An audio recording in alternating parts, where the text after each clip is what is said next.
Hoy vamos a estar en 1 Pedro del versículo 17 al versículo 21.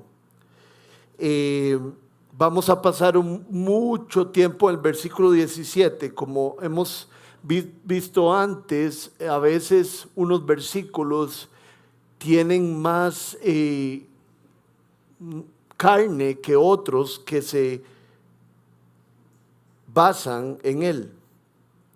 Entonces dice la palabra de Dios del 1 Pedro 17 al 21 lo siguiente: ya que invocan como Padre al que juzga con imparcialidad las obras de cada uno, vivan con temor reverente mientras sean peregrinos en este mundo. Como bien saben, ustedes fueron rescatados de la vida absurda que heredaron de sus antepasados. El precio de su rescate no se pagó con cosas perecederas como el oro o la plata, sino con la preciosa sangre de Cristo, como de un cordero sin mancha y sin defecto. Cristo, a quien Dios escogió antes de la creación del mundo, se ha manifestado en estos últimos tiempos en beneficio de ustedes.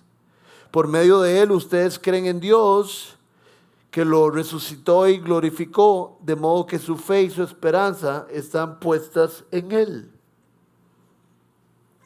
Hay palabras muy importantes aquí en este pasaje que nos amplían, nos dan un panorama de lo que estamos estudiando. Está la palabra juicio, está la palabra reverencia, lo que hace el Señor por nosotros, un rescate, y la sangre de Cristo, Cristo manifestado. Entonces ese es un resumen de las palabras que saltan y pueden fortalecer este pasaje para nosotros. Quiero empezar contándoles una historia. Yo no sé por qué mi papá siempre ha sido un gran aficionado de el país de Argentina. Y entonces él siempre ha escuchado música de Argentina,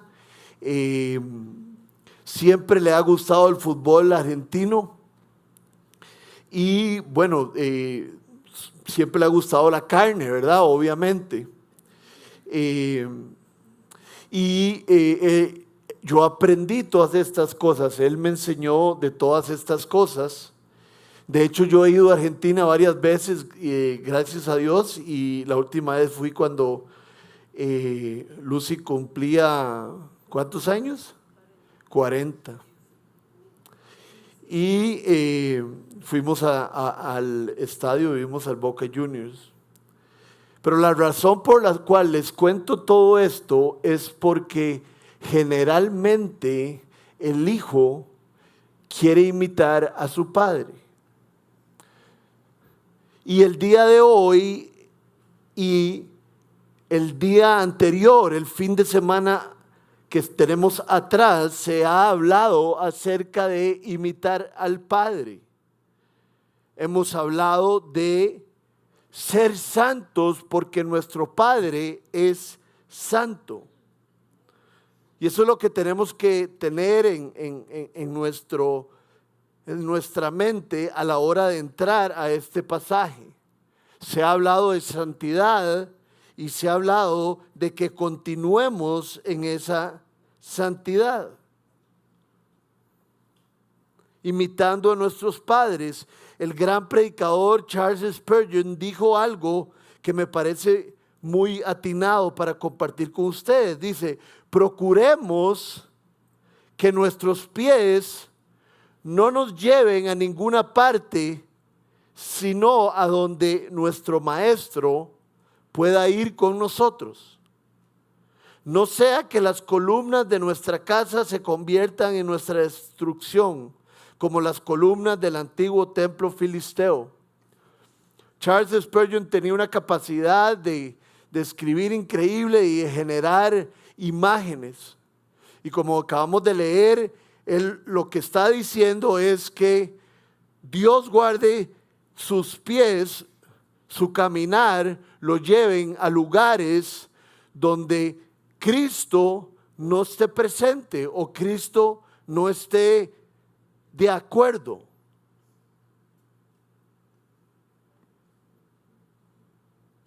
No se dice, procuremos que nuestros pies no nos lleven a ninguna parte, sino a donde nuestro maestro pueda ir con nosotros.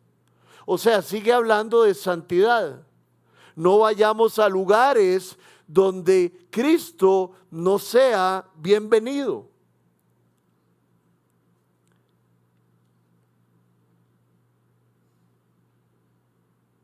Pedro nos motiva a llevar una vida de santidad y buscar una libertad completa, una liberación completa del pecado. Eso se llama santidad. La santidad significa cuando alguien es apartado de las cosas que no le gustan a Dios. Liberación completa del pecado no va a suceder a todos nosotros los cristianos en esta vida. Vamos a ser liberados del pecado hasta que lleguemos delante del Padre. Pero el Padre nos dice que mientras lleguemos ahí, sigamos imitándolo. Y lo imitamos por lo que Él hizo por nosotros. Queremos ser como Él, traerle gloria por su amor que se ha puesto en nuestros corazones y nosotros merecerlo. Y hay una cita que me encanta porque está en el Antiguo Testamento que habla sobre esto, de ser un pueblo totalmente diferente de los pueblos paganos. Lo tenemos en Levítico 11 y vamos a leer del 41 al 44. Dice así: no comerán, está hablándole a Israel, no comerán ustedes ninguno de esos animales que se arrastran porque son inmundos.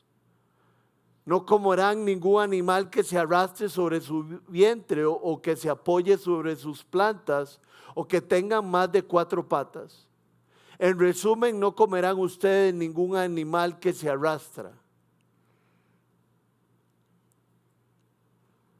Entonces, primero que todo hay que entender que el Señor puso leyes para que los israelitas pudieran pasar por el desierto y llegar a la tierra prometida. Si no hay reglas establecidas, imagínense el problema que se puede armar con 1 millón de personas en el desierto. Pero entonces no solo tenemos los 10 mandamientos que aplican para todos nosotros y aplicaban en aquel lugar, en aquel momento para los israelitas, sino que también los israelitas tenían un montón de mandamientos, un montón de normas para poder vivir juntos. Pero lo que me gusta de este pasaje, que suena un poco difícil, que dice que no coman esto, no coman lo otro, pero lo que me ejemplifica es que Dios quiere que su pueblo sea diferente de los otros pueblos.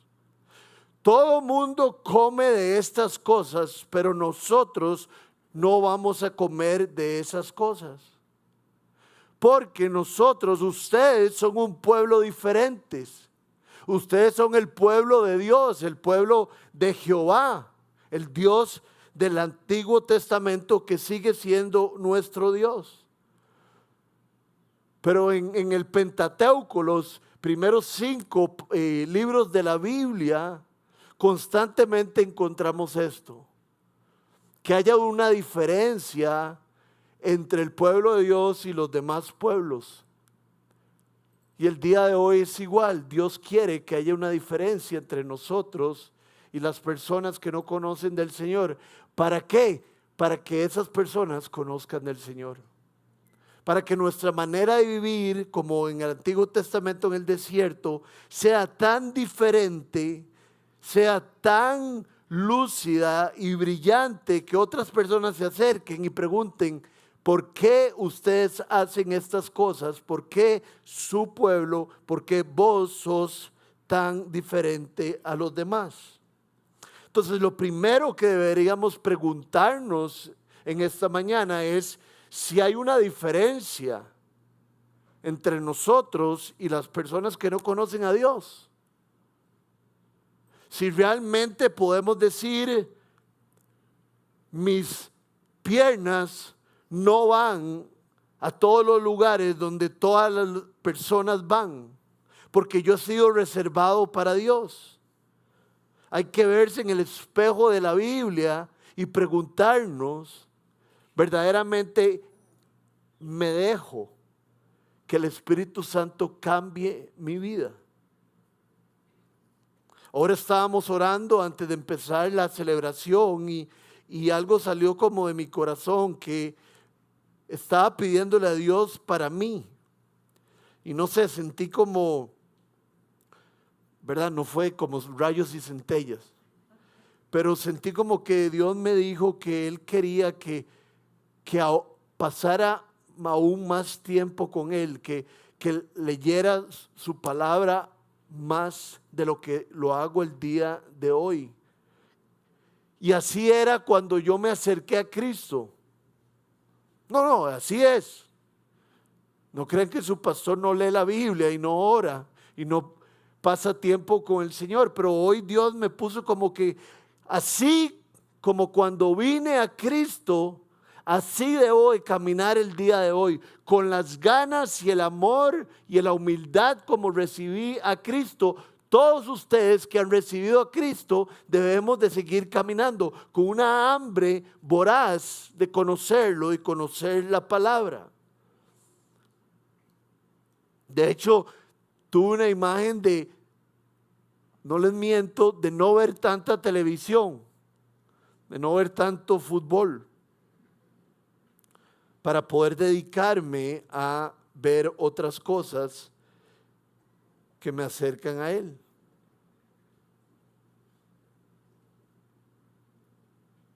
Dice el verso 17, al puro principio, ya que invocan como Padre al que juzga con imparcialidad las obras de cada uno, vivan con temor reverente.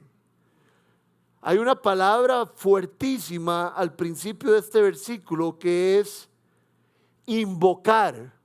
Ya que invocan a aquel que juzga con aquel que no juzga con parcialidad. Invocar me parece una palabra muy importante que cada uno de nosotros entienda y que pueda practicar. La palabra invocar es llamar por ayuda, es recurrir a alguien. Y entonces Pablo nos está enseñando que podemos invocar al Señor, podemos recurrir a Él, no solo cuando estamos llenos de obstáculos, sino en cualquier momento. Invoquen al Señor, invoquen su nombre, recurran a Él por ayuda. Cuando estemos bien o cuando estemos gozosos, cuando nos cueste o no, recurran al Señor.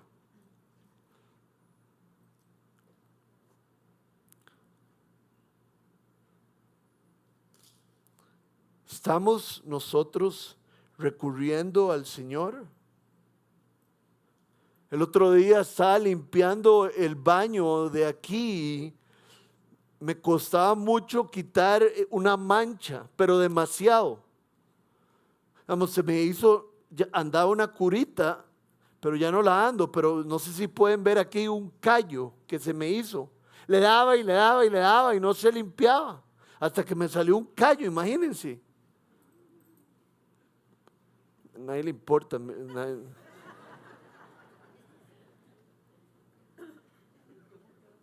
Y mientras estaba limpiando y la mancha no se quitaba, empecé a sudar y le dije, se me ocurrió preguntarle a Dios, Dios, ¿qué es lo que me querés enseñar?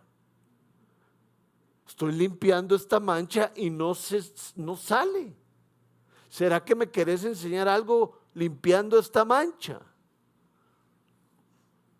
No entendí lo que el Señor quería de mí limpiando esa mancha, pero sí fue claro que yo recurrí a Él como Señor. Ayúdame a limpiar la mancha, pero también ¿qué me estás enseñando? Podemos ir por ayuda en cualquier momento. Cristo ha abierto el camino para que nosotros vayamos donde el Padre a pedir ayuda por cualquier cosa. Desde limpiar un baño hasta manejar el carro bien por nuestros hijos o por nuestros negocios o por la crianza de nuestra familia. ¿Cómo no vamos a aprovechar que los oídos de Dios están atentos a las peticiones de los justos?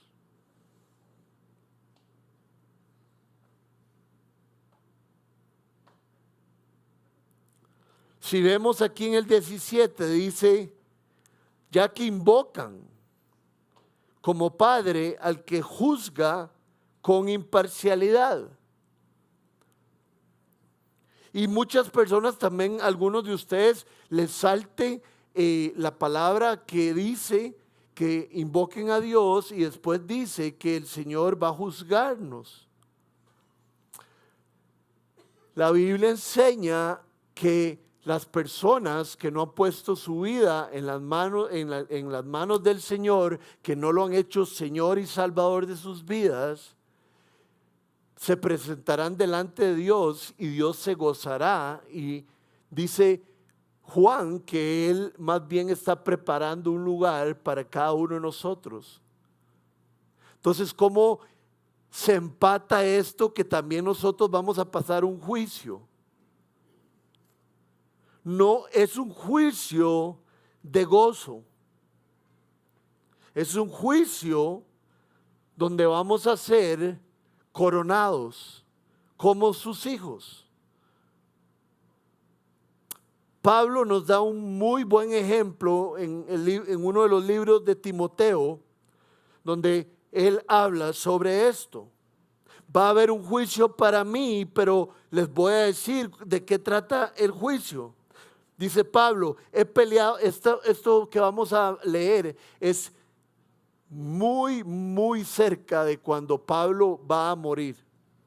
Entonces él está hablando de su muerte y de su presencia en el cielo. Dice, he peleado la buena batalla, he terminado la carrera, me he mantenido en la fe.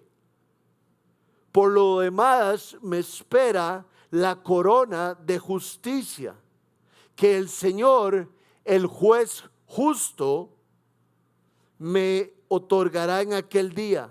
Y no solo a mí, sino también a todos los que con amor hayan esperado su venida.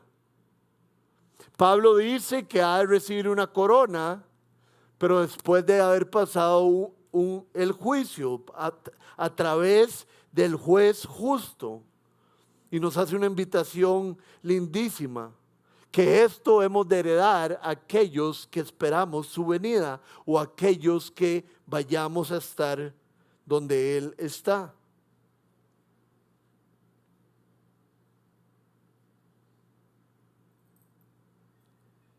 Tenemos un Padre, según el verso 17, ya que invocan como Padre al que juzga con imparcialidad.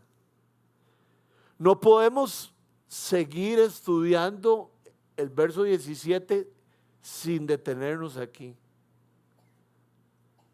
Dice que ustedes invocan como Padre. Tenemos un Padre celestial.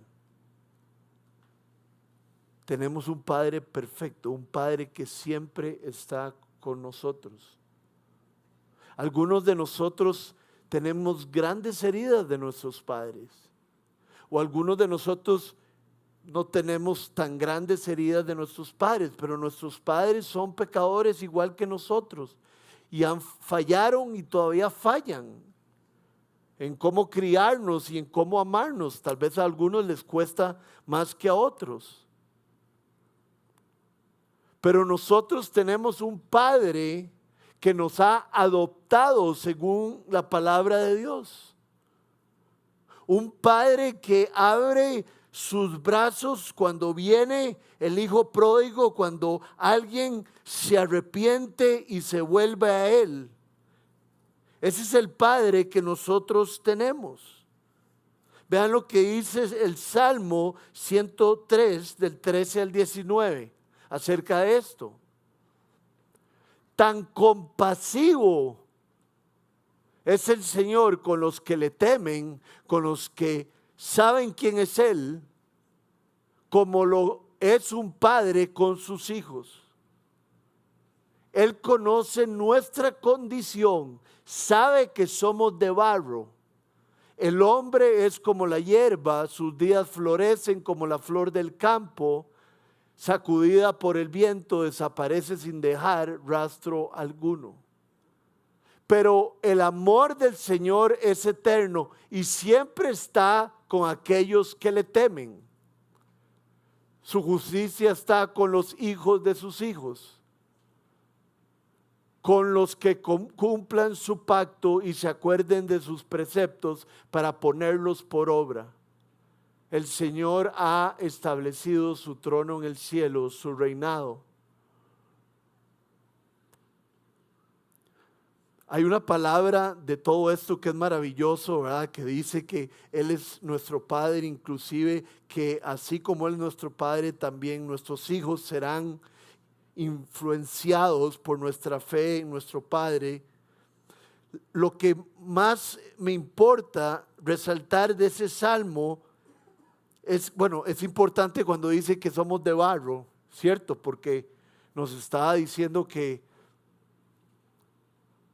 no somos la gran cosa, pero también hay una imagen en la Biblia que dice que el alfarero es el que nos forma, el Padre es el que nos ayuda a formarnos. Por eso hay que invocarlo para que nos forme de la manera que Él quiera. Y nosotros muchas veces no nos dejamos formar, pero la formación del Padre es para nuestra bendición. Él conoce nuestra condición. El otro día estaba con Checho y con Becky, ellos son uno de los pastores de la iglesia, y estaban con su hija Elisa, que es chiquitita todavía. A mí me encantan los niños, entonces siempre quiero como que me quieran mucho. Y Elisa no me quiere mucho todavía. Y yo la pulseo, pero todavía no. Pero ahí vamos. Y el otro día estábamos en mi casa, íbamos a hacer sándwiches y yo le estaba diciendo que si quería pan. Y entonces no era claro si quería o no, pero lo que había era pan francés. Y yo no sé si ustedes saben, el pan francés depende de la panadería, pero a veces es duro aquí en la parte de arriba. Y entonces yo no agarré la parte de arriba para dársela a Elisa, sino lo que hice fue partir el pan y agarrar la miga y darle la miga, porque yo conozco su condición, es una niñita. Entonces, si yo le doy de la parte dura, puede quedarle en algún lugar, y a algunos de ustedes les ha pasado.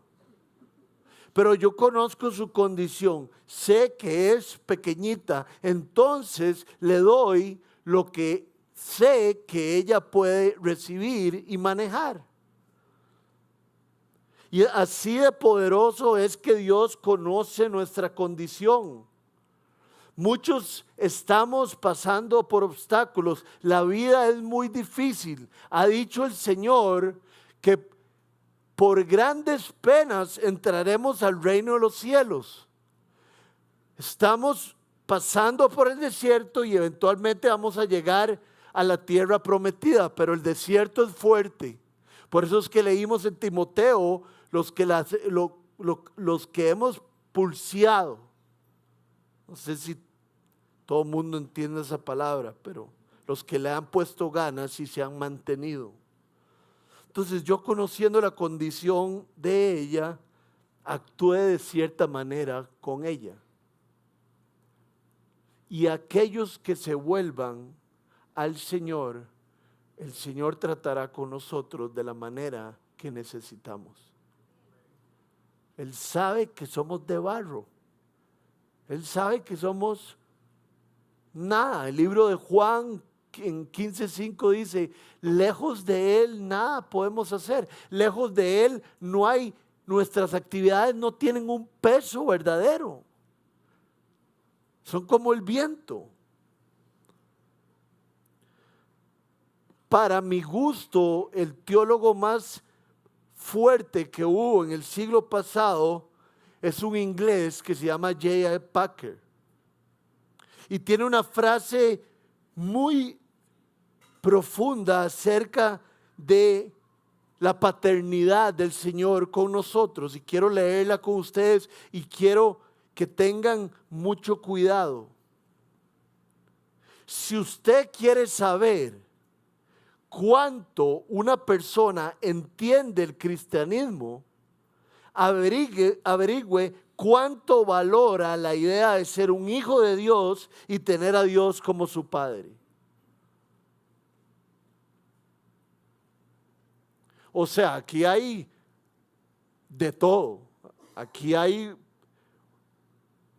un tip para formar a nuestra familia. Aquí hay una verdad para usted y para mí. El corazón del cristianismo es que Dios se vuelve nuestro Padre cuando nosotros ponemos nuestro corazón delante de Él. Y la pregunta clave es, ¿cuánto estás seguro de que Dios es tu Padre? Porque eso es seguir a Dios. Si alguno de ustedes tiene alguna distorsión como yo la he tenido, esa distorsión se va a quitar cuando tengamos claro que Dios es nuestro Padre y que Dios es nuestro Padre cuando tengamos fe en Él, no cuando nos portemos bien. Porque el Señor nos ama cuando nos portamos mal o cuando nos portamos bien. Recuerden al pródigo. Se portó muy mal. Y uno diría, qué carebarro volver donde el Padre. Si el Padre ya le había dado la herencia, ¿qué iba a hacer? Su discurso iba a ser, Padre, perdóname, trátame como uno de tus criados. Pero el Padre no deja que Él le dé ese discurso, sino que el Padre lo abraza y le llama a sus criados para que le traigan sandalias, que significa que le van a dar dignidad, para que le traigan una túnica, que significa que sus pecados sean perdonados, porque la túnica es limpia y blanca. Entienda una cosa, yo no sé las tortas que usted se ha jalado o en las tortas en que se encuentra, pero yo sé por la Biblia, como lo acabamos de estudiar, que Dios quiere ser su Padre o que ya lo es. Y dice la palabra de Dios que si nuestro corazón, nuestra vida está en las manos del Padre, nuestro corazón está en el mejor lugar. ¿Sabe cómo puede estar seguro de que alguien es cristiano? Pregúntele cuál es el corazón de la Biblia.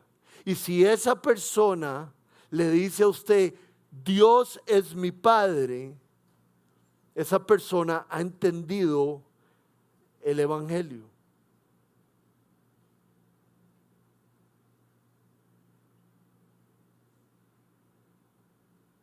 Nuestro Padre y nuestro gran pastor. Vean lo que dice primera de Pedro 3:11, poquito después de lo que estamos estudiando.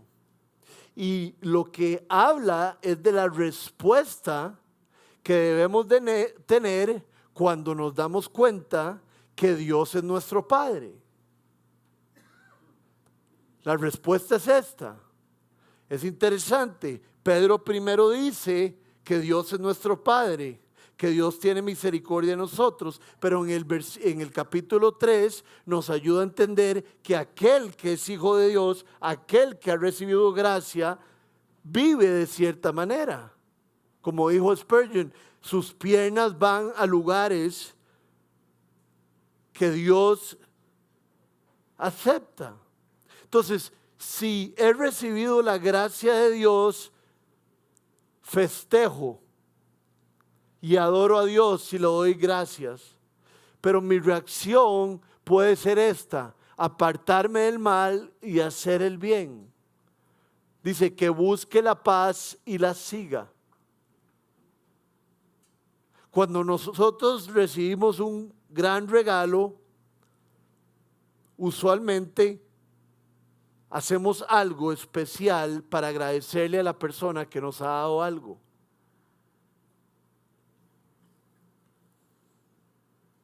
Y esta es la respuesta que Dios quiere de nosotros. Podemos ponerlo otra vez arriba. Que aquel que ha recibido la misericordia de Dios se aparte del mal y haga el bien, que busque la paz, que se reconcilie con todas las personas que tal vez tiene problemas.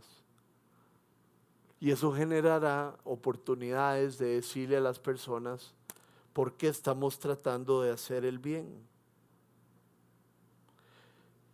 Si seguimos en el versículo, dice: ya que invocan como Padre al que juzga con imparcialidad, o sea que el Padre no es imparcial, el Padre lo que ve en nuestro corazón, al que juzga con imparcialidad las obras de cada uno, vivan con temor reverente mientras sean peregrinos en este mundo. Amor reverente es lo que llamamos temor a Dios.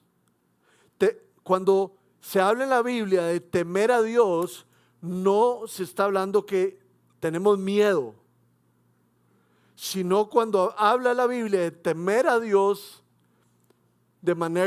ponerlo de manera muy simple, sería de que yo entiendo quién es Dios y yo entiendo quién soy yo. Yo entiendo que yo soy de barro y yo entiendo que Él me creó. Entonces yo temo a Dios y simplemente es poner a Dios en su lugar y ponerme a mí en mi lugar y saber cuál es la gran diferencia entre nosotros. Y la palabra de Dios dice: vivamos con temor reverente. Y ese temor reverente es: el Señor me ha salvado y yo quiero comportarme de una manera que lo honre. Obviamente vamos a seguir pecando, pero tenemos ahora el Espíritu Santo y el Espíritu Santo nos guía, el Espíritu Santo nos lleva, el Espíritu Santo nos advierte. Entonces podemos vivir con amor reverente. Podemos vivir buscando una nueva conciencia. No sé si pueden ver esto que tiene ultra quebrado, ¿verdad? Mi celular estaba igual. Yo soy muy torpe, muy torpe. Entonces se me caen las cosas. Se me cayó mi celular y empezó a tener problemas. Ya cuando yo escribía, como que no me hacía caso.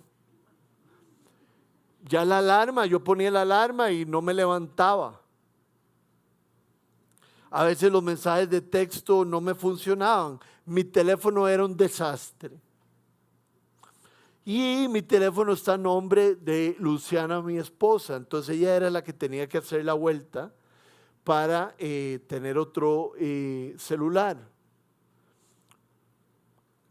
Le quedó bien porque adivinen quién se dejó el celular nuevo. Pero el celular que ella me dio era el que ella tenía antes y era un celular precioso, le sonaba la alarma y las letras se ponían bien en orden. Y les doy este ejemplo simplemente porque hay una comparación. Tenía un teléfono que no servía y ahora tengo un teléfono que sirve perfectamente bien. Es como una etapa nueva. Y eso es un resumen de lo que hace el Padre con nosotros. Cuando nosotros estamos caminando y le damos la espalda, no tenemos nada nuevo, no pasa nada en nuestra vida y nuestro hueco sigue ahí. Pero cuando nos arrepentimos y seguimos adelante, todo es visto y todo funciona de la manera que debe funcionar. Nosotros tratando de acercarnos a Él. No quiero que piense en el celular, lo que quiero que piense es en la nueva vida que Dios quiere darnos. Cuando nos acercamos a Dios, las cosas viejas pasan y son hechas nuevas. Pasamos al versículo 18. Como bien saben, ustedes fueron rescatados de la vida absurda que heredaron de sus antepasados. Esta palabra rescatados es poderosa y hay que hacer mención de ella porque la Biblia la utiliza muchísimo acerca de lo que Cristo hizo por nosotros. En aquel tiempo había esclavos. Entonces usted tenía esclavos y usted podía comprar los esclavos de otras personas. Entonces cuando usted compraba un esclavo, se decía que usted estaba dando un rescate. El rescate era que la persona estaba pasando a otro señor. Y aquí acabamos de ver que Cristo nos rescató. Cristo pagó el precio para rescatarnos y que ahora no dependamos de otras cosas, sino que tenemos un nuevo Señor. Él pagó nuestro rescate y lo pagó con su sangre preciosa. Ken Hughes tiene una frase que me encanta hablando de la ironía de estos metales preciosos que se mencionan y que son perecederos. Dice así: a mí me encanta la ironía de exponer que los metales más preciosos son escogidos como perecederos. ¿Verdad? Hay una comparación, los metales perecederos y la sangre de Cristo. Y Ken Hughes dice, estos metales son los metales que más duran, pero Pedro los hace ver como un poco de fruta que se dejó en la mesa. O sea, Pedro los deja ver como restos. 18 y el 19 dice así, les repito: como bien saben, ustedes fueron rescatados de la vida absurda que heredaron de sus antepasados. El precio de su rescate, Dios lo rescató para que usted fuera su hijo, para tener un nuevo Señor que no lo trata como esclavo, sino que lo trata como hijo. No se pagó con cosas perecederas como el oro o la plata, sino con la preciosa sangre de Cristo, como de un cordero sin mancha y sin defecto.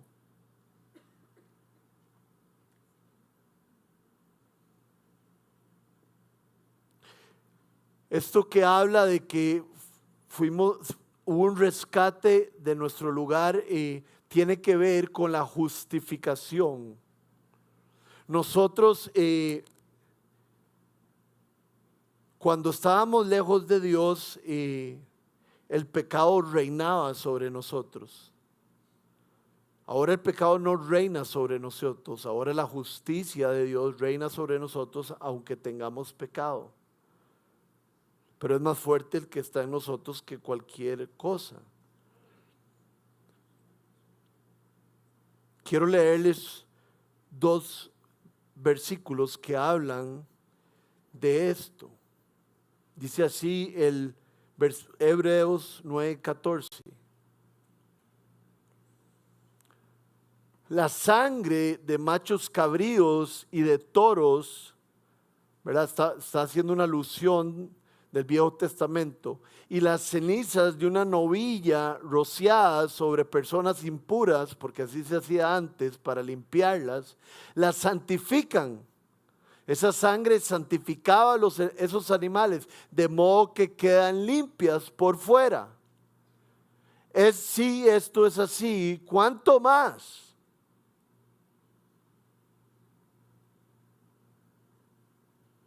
Si la sangre que era vertida sobre esos animales les quitaban la impureza, ¿cuánto más la sangre de Cristo que esté sobre nosotros nos quita la nuestra?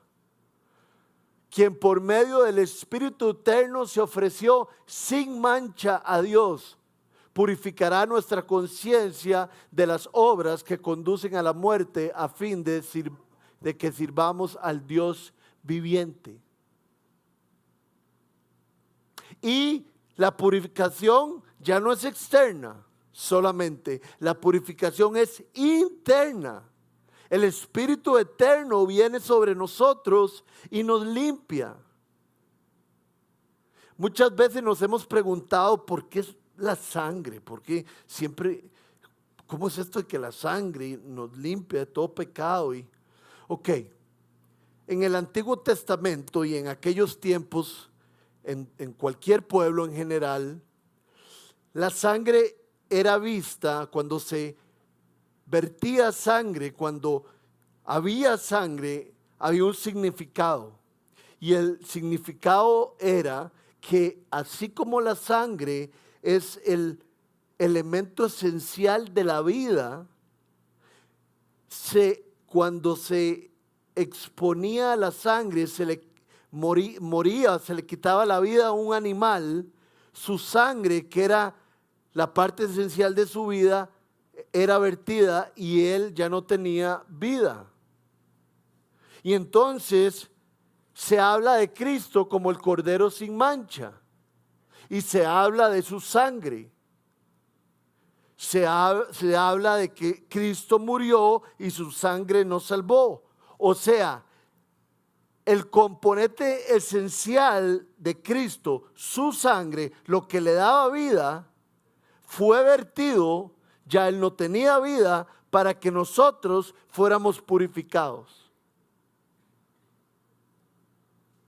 El mejor hombre, el hombre perfecto que nunca pecó, fue sacrificado sin mancha y defecto. Y esto nos hace recordar el Evangelio. El Evangelio son buenas noticias. ¿Cuáles son las buenas noticias? Y ahorita lo vamos a ver, ¿verdad? Que desde el principio de los tiempos, Dios tenía un plan para que nosotros nos acercáramos a Él, porque el pecado nos separa de Él. Dice Romanos 6:23 que la paga del pecado es la muerte espiritual. Entonces todos estábamos destinados a morir espiritualmente, a no tener ninguna razón o propósito de vivir. Pero Dios envió a su Hijo. A su Hijo, por eso es que era tan importante que nunca pecara. A su Hijo que nunca pecó, para que se colgara de un madero,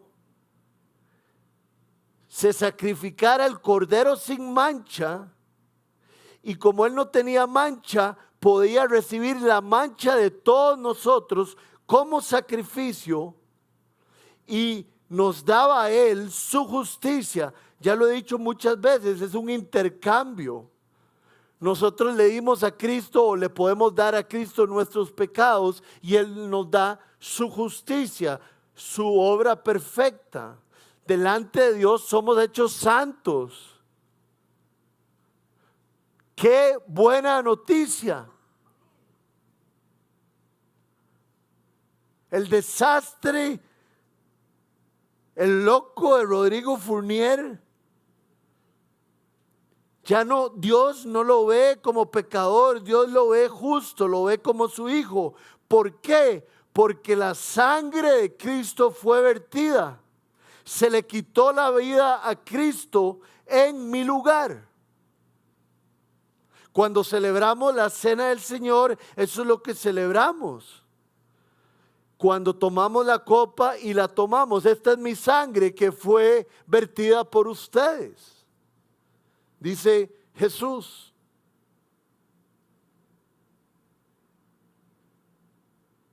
Recuerde cuando el diablo lo empuje. Recuerde que cuando usted se jale una gran torta, Cristo pagó por sus pecados. Y eso no es más bien para carebarriarme, no es para quedarme en mi lugar, sino que he pecado, pero Cristo perdona mis pecados, entonces busco la paz, entonces busco hacer el bien.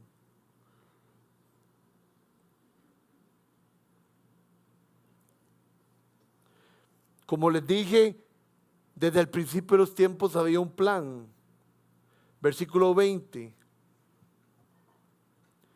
Cristo, a quien Dios escogió antes de la creación del mundo, se ha manifestado en estos últimos tiempos en beneficio de ustedes. Había un plan del Padre, un plan de Dios para rescatarnos. Y era enviar a su Hijo. Y esto lo hizo desde el principio de los tiempos. De hecho, si leemos Colosenses 1:27, lo podemos poner ahí. Es parte del plan para rescatar a los gentiles, no solo a los que son judíos, sino a nosotros.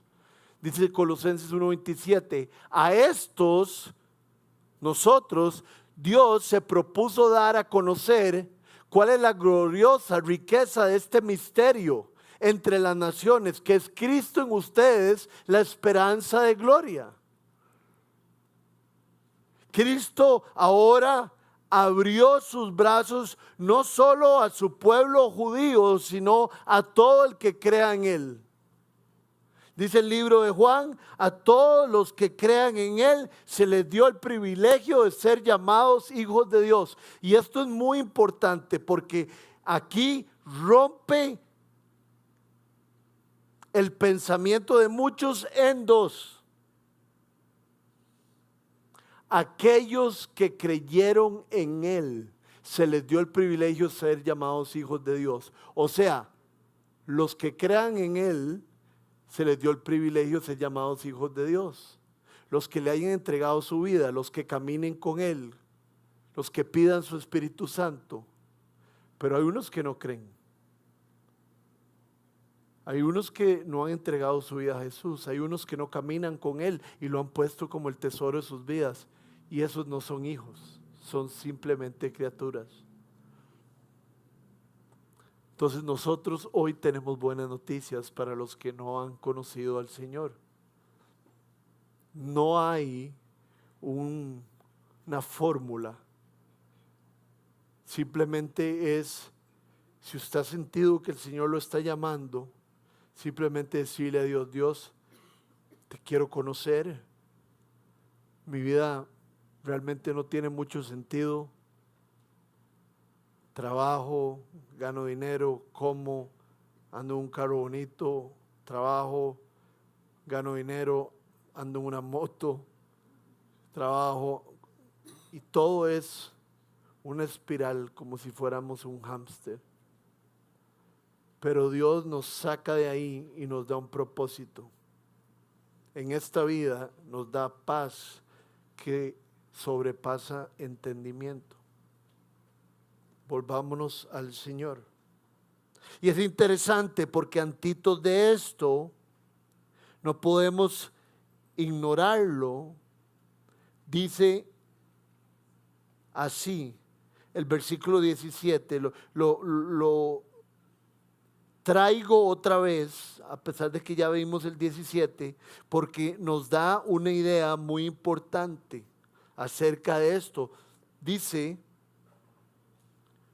vivan con temor reverente mientras sean peregrinos. Esta gente a la cual Pedro le está escribiendo es aquellos que están dispersos por toda Asia Menor, porque Israel estaba bajo la autoridad de los romanos, y entonces los romanos echaron a todos los cristianos y estaban dispersos por todo lado, estaban como peregrinos, no tenían un lugar donde establecerse, sino que continuamente iban por todo lado moviéndose, no tenían un hogar. Y entonces Pedro dice que nosotros éramos peregrinos, que somos peregrinos, porque esta no es nuestra casa. Nuestra casa está en el cielo. Dice el libro de Hebreos que es el edificio cuyo arquitecto es Dios. Va a ser muy bonito el lugar donde Dios nos va a colocar. Pero tenemos que vivir como peregrinos. No preocuparnos por echar tanto raíz. En cualquier momento el Señor nos puede llamar. Esto no significa que no se compre una ropa bonita. Esto no significa que venda todas sus cosas, porque los tesalonicenses lo estaban haciendo. Pero sí significa, esta no es mi patria está en el cielo.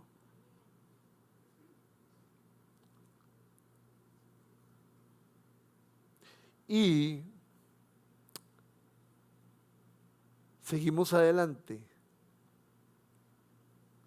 Dice en el 20 que Cristo se ha manifestado en estos últimos tiempos en beneficio de ustedes. La palabra manifestar es muy poderosa.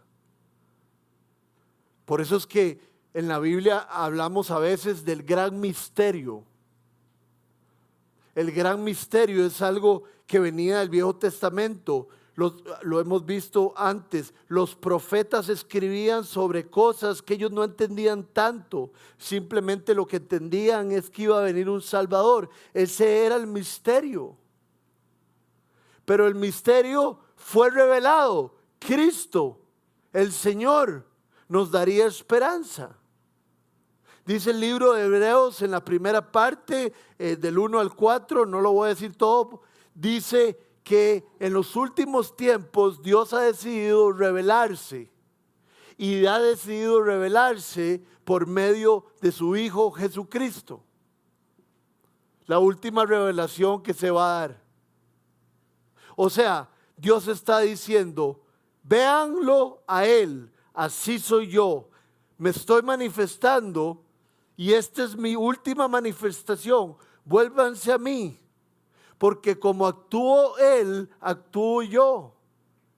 Como Él sanaba y daba paz, así es el Padre. El Padre se ha manifestado, el Padre se ha revelado por medio de Cristo. Si quiere conocer a Dios, vuélvalo a ver a Él. Está en los evangelios.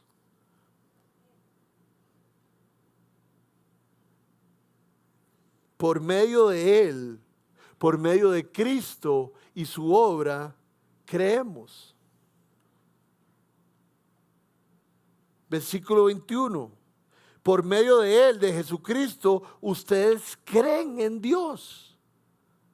Por favor, crea en Dios. Hay demasiadas evidencias acerca de Cristo. Cristo partió, como dijo Mario, el siglo, los tiempos en dos, antes de Cristo y después de Cristo. Dice la palabra de Dios que Cristo resucitó y ya no estaba en la tumba, y más bien se le presentó a sus discípulos y a todas las mujeres que andaban con Él. Dice que cuando Cristo ascendió a los cielos había más de 500 testigos viéndolo. En el libro de Hechos, cuando andaban predicando los apóstoles, hay una reunión muy importante del Consejo de Ancianos de Israel. Y todo el mundo está pensando, ¿cómo nos deshacemos de estos apóstoles que están hablando tanto de este tal Cristo y lo están empatando con Jehová nuestro Dios? Y entonces todo el mundo empieza a pensar en cómo matarlos, y aparece un hombre muy sabio que se llama Gamaliel. Y Gamaliel les dice lo siguiente: vean, si este hombre viene de Dios, esto no lo vamos a poder parar. Pero si este hombre no viene de Dios, esto se va a destruir y se va a quedar así como todas las cosas se han quedado y todos los cuentos antiguos siguen en el piso. Y hoy estamos reunidos aquí celebrando ese mismo Jesucristo. No se terminó en la historia. La historia continuó siglo tras siglo tras siglo. Lo que dijeron los profetas se cumplió. Lo que Cristo dijo que iba a morir en la cruz del Calvario por nuestros pecados, se cumplió. Cristo dijo que iba a vivir en nosotros por medio de su Espíritu Santo, se cumplió. Cristo dijo que iba a ascender a los cielos y se cumplió. Y ahora dijo que iba a venir por nosotros y se va a cumplir. Preocupémonos por estar listos. Él es bueno y nos ha perdonado. Pero me queda esa imagen que la compartí la semana pasada de los esclavos esperando que venga su Señor, velando. Esa es la palabra, nosotros debemos de velar. ¿Y por qué dice velando? Porque el Señor se fue y no saben cuándo va a volver, igual que nosotros. Pero tiene las candelas encendidas para que cuando Él venga, Él los encuentre a todos preparados. De hecho, dice la Biblia que tienen las mangas remangadas para poder estar listos. Están velando. Y Dios nos invita a estar así, a saber, el Señor va a volver o el Señor me va a llevar. Esto es fijo. ¡Qué maravilla! Quiero terminar con algo que dijo Matthew Henry. Es un gran maestro inglés.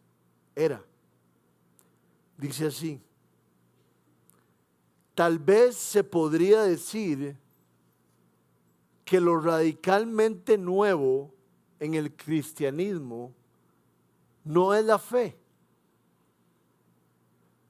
en Dios, porque los judíos tenían fe en Dios.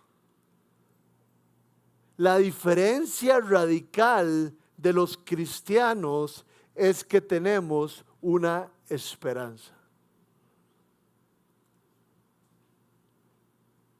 Yo todos los viernes voy a la librería internacional. Yo no sé cómo no me han echado,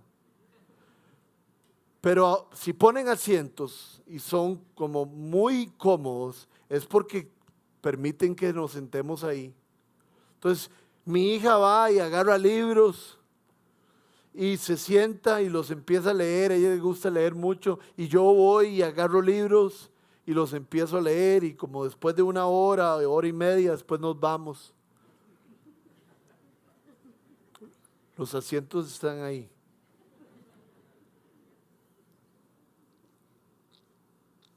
Y verás, nueva era, autoayuda,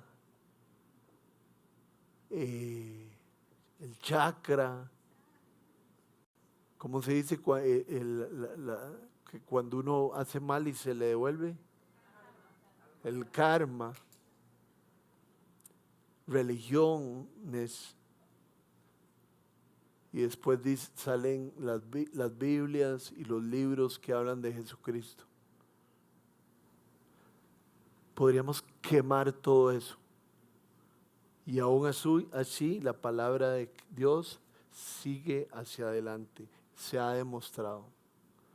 Lo que nosotros tenemos de diferencia de todas las demás personas que creen en algo es que nosotros tenemos una esperanza viva.